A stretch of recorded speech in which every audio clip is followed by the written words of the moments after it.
The white goes, I don't feel comfortable living among blacks and Latinos. I want to live with fellow white from Texas, from Virginia, from Montana. I want to be a Southerner, all of that. And you stay there and be broke forever. Doing white thing or black thing or Hispanic thing. And God can send you to go and live among them, and they will love you for no reason, welcome you, and you will flourish and be a king. And have all the wealth among them. And they will even turn around and protect you. And you want to go and live among your own people, and they will turn around full of jealousy to destroy you and burn down your business and your house. Destroy your marriages. That's what is going on with many of you. God said to Elijah, go east to the brook, towards the Jordan. Stay there. You need direction from God. People will tell you, I don't need God. I don't need the Holy Ghost. I don't need my angel. This thing doesn't exist. Do you see them? That is why we are starting this year with we want the phenomena. Lift up your hand to heaven and say, God, I want the phenomena. God, I want the miraculous. God, I want the signs and wonders because I am your son. I am your daughter. God, I want these things. I am ready for these things. When you come for me, I will not say no to you. I will not be afraid. I want you to show me yourself. Visit me, visit me, visit me. Visit me and carry me to where I belong. Come on, give me order. I will follow you. Come and begin to pray. Begin to pray. Lord God, I want the phenomena. Bring me to where you are. I'm willing to move. I am willing to be where you want me to be. Laba Santo.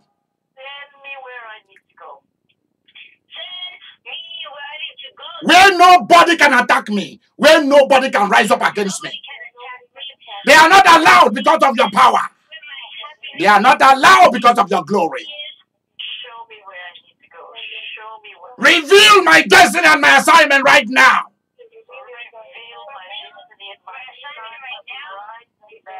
Hallelujah!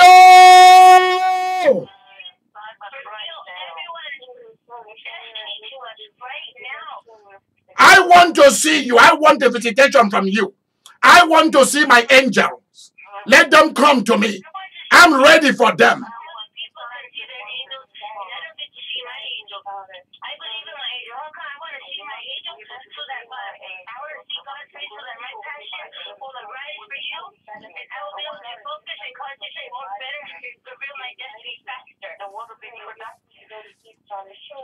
In Jesus' name, I'm going to move to the east, or to the north, or to the south, or to the west. I'm going to move. People of God, until God said to me, move away from the west and go west central. I moved to west central. The things that I used to say, leave certain things behind. Just go. I moved without no bed, no couches, no dining table, nothing. Just my clothing. My books, I've donated it to a Baptist church. My music player and all my LPs are donated to a Baptist church. One of the churches for kids to listen to music. They needed it more than I did. I was sleeping on the floor for I think a month or more. Slept on the floor. And in one day, everything filled the house. Up till today. I asked myself, how am I going to? My church is not sending me money since I came to America. How am I going to do ministry? I'm up and running now.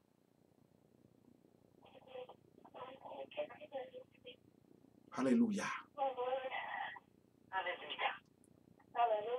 God, you need to stand before God until God gives you specific. Let me tell you, you need specific instructions. You are not going to get it from the Bible. Specific instructions are not in the Bible. There are some legal things in the Bible that are specifics, but when it comes to the kind of car you should drive, the kind of man or woman you should marry, the kind of children that you want to welcome to the world, they are not there. You have a general things, but the specific things, no. The kind of job that you should be doing, no. kind of house that you should build, kind of business you should build. You don't know. That's why the Holy Ghost was sent. That's why Jesus came here to set the record straight, to give you specific. You see, Elijah is giving specific instruction. Go east. And this is exactly where you are going in the east. Florence, please read it to me. Read it to us. Read it to us. Verse 3. Go away from here and turn eastward. Go away from here. Please listen. Are you hearing what God is telling you? Some of you, God is telling you, get away from where you are. Oh, I don't know how to start all over. Oh, how am I going to start at my age? He told Abraham, I know you're an old man in your 70s and your wife too. Get away from among your people. You wanna be the kingfish among your people, to be the one that is the one that everybody come and adore. Oh, big brother, big uncle, big auntie. Get away from here. Move away. That's exactly. Florence, read it. Let them hear it. And God said to Elijah, he said what? Read it. Where is she? Go away from here and turn eastward. Okay, stop there. Get away from here and turn eastward. Some of you, God gonna tell you turn northward. Others are gonna say go south. Others are gonna say go west. Others are gonna say go north. You need to stay until you do what you are doing, until specific instruction comes to you. Because until you get the specific, you are not going to get the prophetic. Please write that down. Until you get the specific, you are not going to get the prophetic. People will just be telling you prophecy from their mind or from Baal. Do you feel it? Do you feel it? Do you have peace about it? Is there order about it? Is suspicion arising from your heart? Then wait until you get specific instruction. I would have moved from Wichita, Kansas a long time ago. About 3-4 years ago, I would have moved away from Wichita. But then I heard a still small voice. I heard a still small voice said to me, this is your city of waiting. Because I'm going to tell you specific where your ministry headquarters is going to be. And that's where you're going to do everything. And everybody will come there. Wait. If I didn't hear such instruction, I would have rushed like the rest of the people who just come into ministry tomorrow. They've established churches all over. And I told God, I want things that when it starts, it cannot stop until you come back. And whatever I'm going to plant, anybody who come to work with me, and they are coming to trick me and to manipulate me, in order to leave me and go and start their own, they will die. Because I'm making it very known to them. If you think God is calling you, if you think God is calling you to go and start your own ministry, if you think God is calling you to go and start your own business, leave me right now. Or tell me that you want me to help you, to train you. Then I will send you away in peace for you to go and start your own. Whether you compete with me, it doesn't matter. I'm not interested in anybody competing with me or me competing with anybody. Because when it comes to the things of the kingdom, you don't compete. Because that's what some people are doing. It's better you tell me. I feel that God is going to send me somewhere for me to start my own thing. I'm coming to learn from you. Then that's better. Then I'll tell you how much you're going to pay me.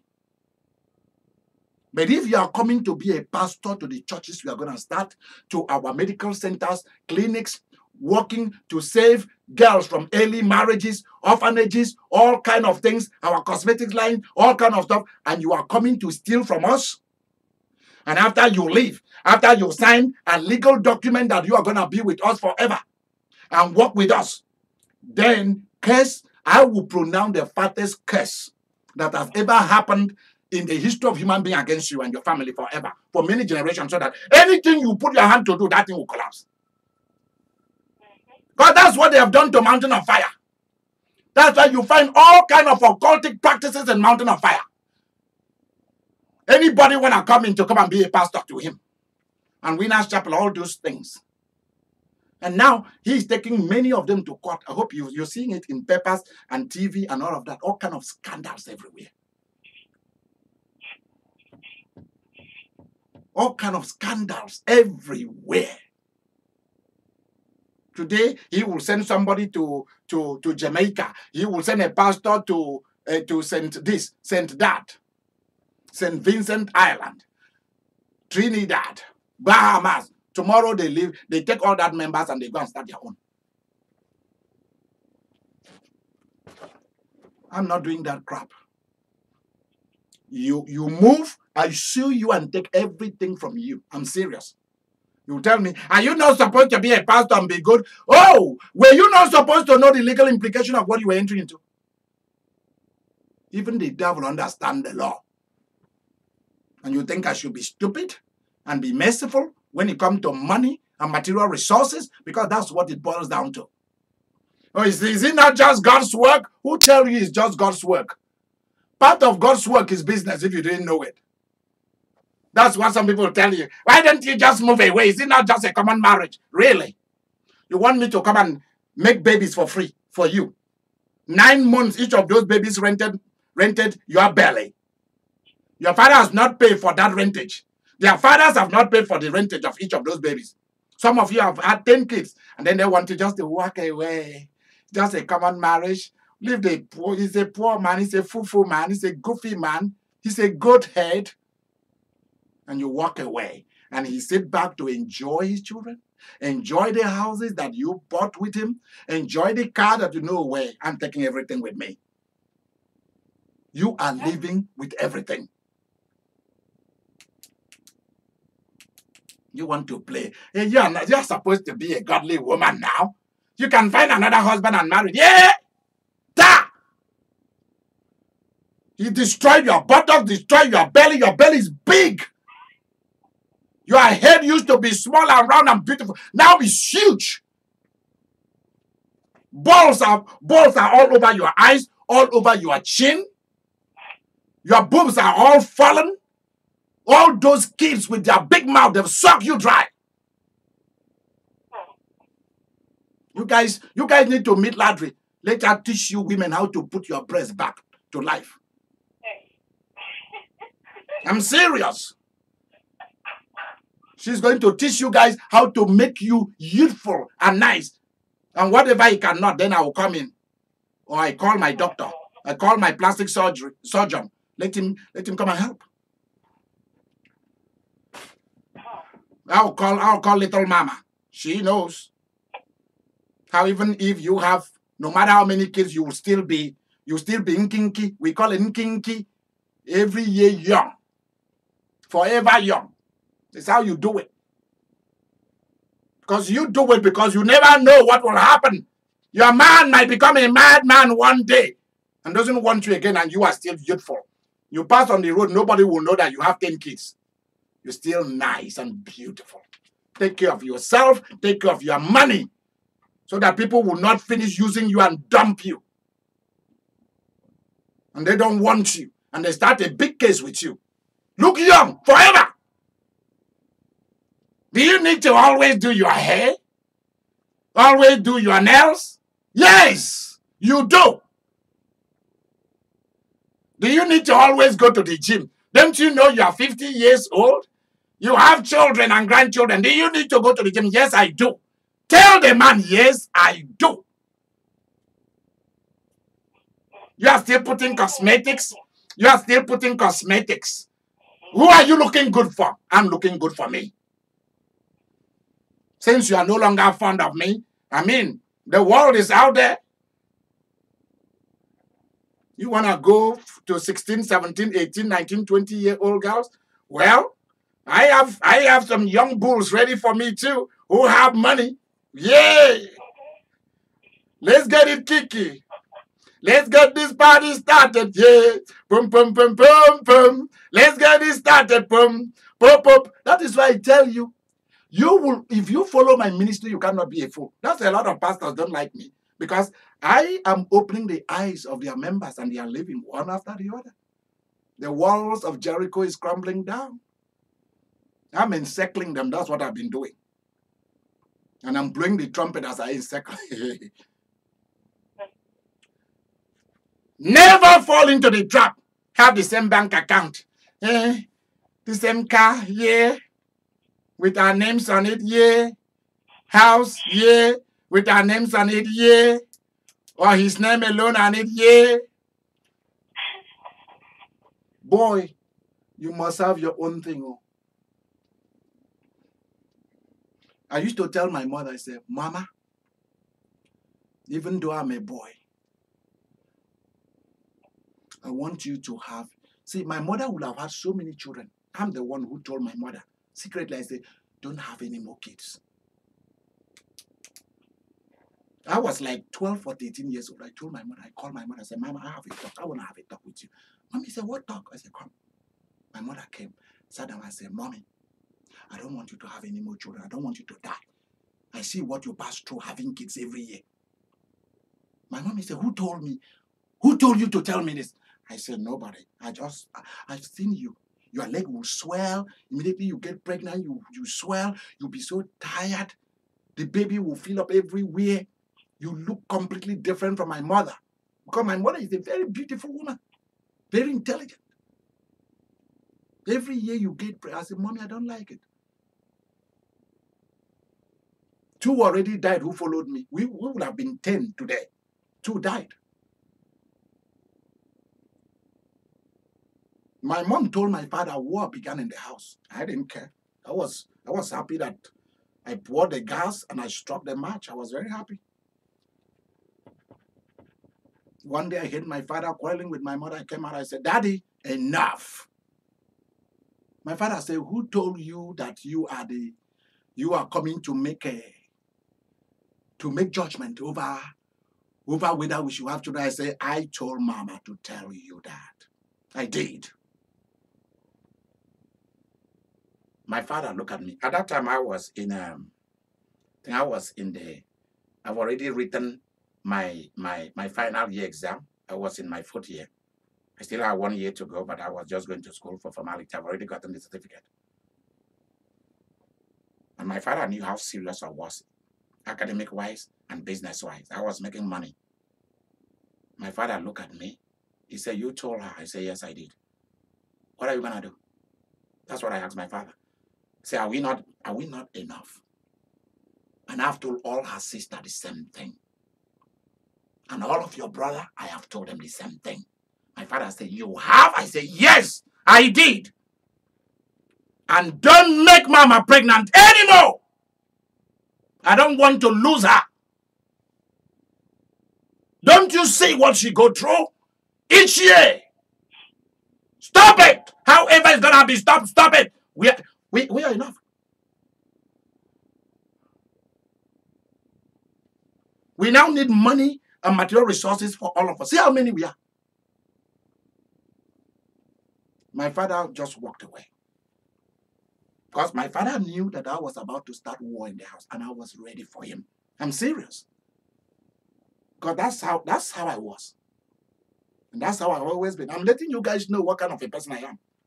And my mother stopped having children. After having a Godwin, that was it. Because as young as I was, when one of my brothers fell sick, I was the one who took my brother to the hospital. I was the one sleeping in the hospital with my brother until he got well. I stopped going to school for 2 months. My father and mother were not there. I used my own money, my own pocket money to pay for my brother. I was in high school.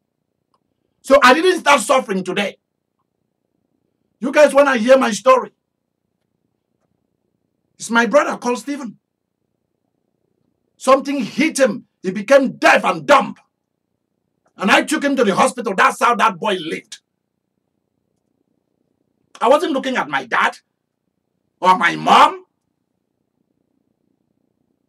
There are things that if your dad and mom doesn't know, learn it. Know it. Stop thinking, oh, my dad should have been this. Oh, my dad should have done that. Your dad and mom doesn't know everything.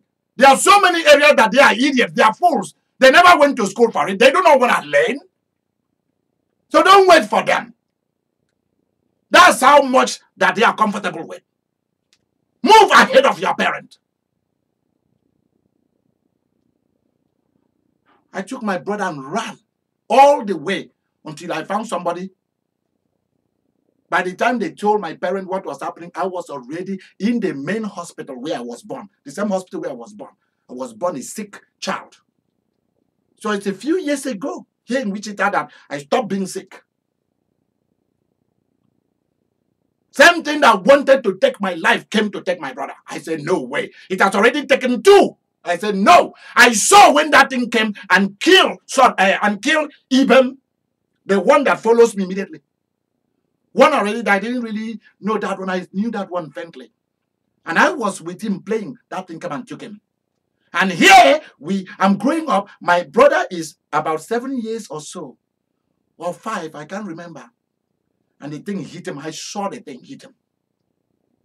It was like a shadow just came, hit him, slapped him, and he collapsed. And people were, yeah, it's a malaria, it's this, it's that. And I knew what it was. I took my brother and I ran to the hospital. And the same medicine they shoot me that had terrible effect on me was what was shoot my brother. I told him, you are not dying, you are coming back. I was talking to his dead body. I'm talking about was 13 years or 14 years when I was finishing high school. Was at war with my father for making so many of us. After he has made 2. I mean, I won my mother and then they had two more. And I couldn't take it anymore. That's when I went off on them. You can't train the ones you have here. You want to have more. What's wrong with you? And I knew what my calling was in my family. And I knew what my calling was towards women when I saw how much my mom has to go through to bear children.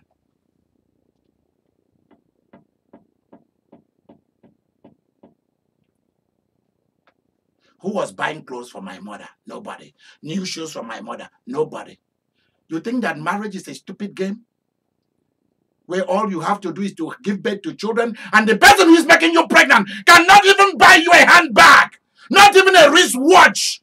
The clothes you came to the marriage is what you are still wearing up till now, after 30 years. And you come to preach to me that is marriage? I will slap the hell into you.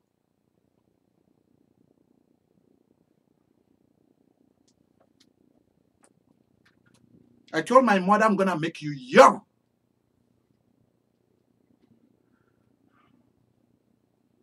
I'm going to make sure you live and you enjoy before you leave.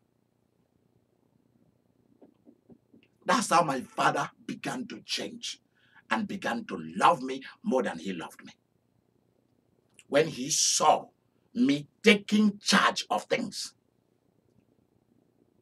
As young as I was, my father's boys, those who work for him in our store, they will be like, I can't get to the big city to Lagos to go and clear your things. I don't know how to go through custom and all that. I said, Daddy, I'm entering the plane tomorrow morning and I'm going to clear your goods and they will bring it in 3 days. My father said, boy, you are a young boy. You don't know anything. The big city is the biggest city in Nigeria. I said, Dad, I'm going. Give me the paperwork. And my father gave it to me. I boarded the plane all by myself. I paid my own. Daddy said, how are you going to get money? I said, you got money to order all those things. You want it to enter in custom and they sell it to us. I went, they cleared it and brought it home. My father began to respect me. Your parent will never respect you until you begin to take charge. When the Spirit of God begins to move you, move! Don't sit there. Don't sit down and keep blaming your parents, blaming your uncles. Move! They didn't build a house. They didn't buy a car. Who cares? Now you can build a house. Now you can buy a car. What they couldn't do, you do it. Build on what they did not do. Build on what they have done. Stop criticizing them. That's how much they knew. That's how far they could go. They had so many kids to raise. Don't blame your parents that they didn't go to college. How much college have you gone? I've realized that kids who go about blaming their parents, they didn't do this, they did. The same history of your parents is going to repeat on you if you keep talking with your big mouth. Because you don't know how much pain they have to go through. And finally, I told my father, tell me your story. I told my mother, tell me your story. And I realized that my mother was the only kid of the mother. And my father was the only child of his mother. That's why they saw their name. You know, where God said, go into the world, be fruitful and multiply. My father saw his name there. My mother saw her name there. So did you guys see your name there? All you have is $50, $100 in your account. You send. Next time you send another one. If you have all the money for hotel, for my flight down there, please send it. And those of you who want to help out in the one of Los Angeles, let's start to do it, because if we book hotel and flight ahead of time, it's easy. And if you want to help us advertise this meeting, please copy those flyers and paste it wherever you want, send it to whoever you want, talk to people to come. And let me assure you of something. They will see miracles. They will see signs, wonders. They will see God revealing things that you've never told anybody. Amen. Amen. So this is Bishop Idika Imeri. I love you all, and I'm so happy that you came for us to begin this year this way. God will never let us down in 2018. Please, I want you to write that down boldly. Renee, remember to write that down boldly. God will never let us down in 2018. Let's find some way, whether we're going to print that and send it to our partners so that they put it on their fridge or they paste it on their car, somewhere. God will never let me down in 2018. That's how we end tonight. God will never let me down in 2018. Yes. Thank you, Jesus. Down.